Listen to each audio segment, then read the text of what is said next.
The radical left seems to be getting more depraved every day. Now, the latest display, the Young Turks contributor, Hasan Piker, going on this vulgar rant, mocking wounded war vet Congressman Dan Crenshaw for losing his eye fighting for our freedom in Afghanistan. This guy has the understanding of foreign policy of like a 12-year-old.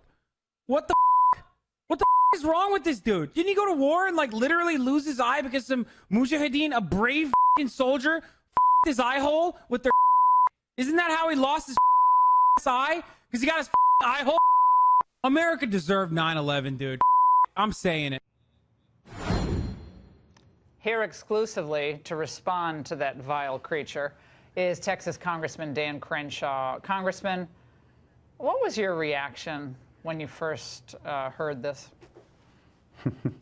Well, wow, he was triggered, wasn't he? I mean, that is the definition of a leftist getting triggered.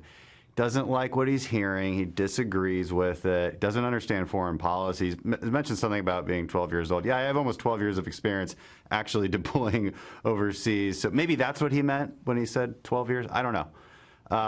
But he clearly doesn't know much. And when you don't know much about foreign policy, you get really mad when people disagree with you. And if you can't argue your point, you tend to insult people. And man, that is exactly the outrage culture that we have right now. He is a perfect example of it. He's trying to walk his comments back now. Good on him for trying to do that. But worse, Dan, what this speaks to. Yeah. Go ahead. Dan, let me just say, that's fine. He's walking his comments back. And we've all said things in the past that we're like, oh, I shouldn't have worded it that way. That's human nature. But this was so there wasn't a lot of room for like nuance there at all. No, not at all. And what I was going to say is it reflects a very deep anti-Americanism that is inherent in some of these left-wing politics. I mean, when you say America deserved 9/11, he's trying to say, well, that's not what I meant. I said it was. He said it was our fault though. Okay, so not a big difference. Well, again, but he doesn't understand history, doesn't understand foreign policy, so he can't actually make an argument to connect those two things. And then he basically says that the only reason I'm making the argument is because I lost my eye. I mean, it doesn't make any sense. I mean, you're right. So they stupid. Are completely vile. I mean, I hate even asking about this stuff because it's so, it's so ridiculous. Moronic. He sounds like a valley girl when he speaks. First of all, as a young man, he sounds pathetic. Okay.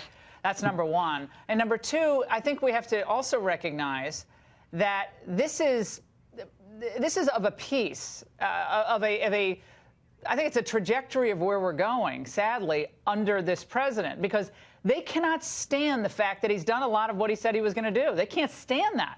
I don't know what they're going to do if he wins re-election. I don't know what they're going to do, Congressman.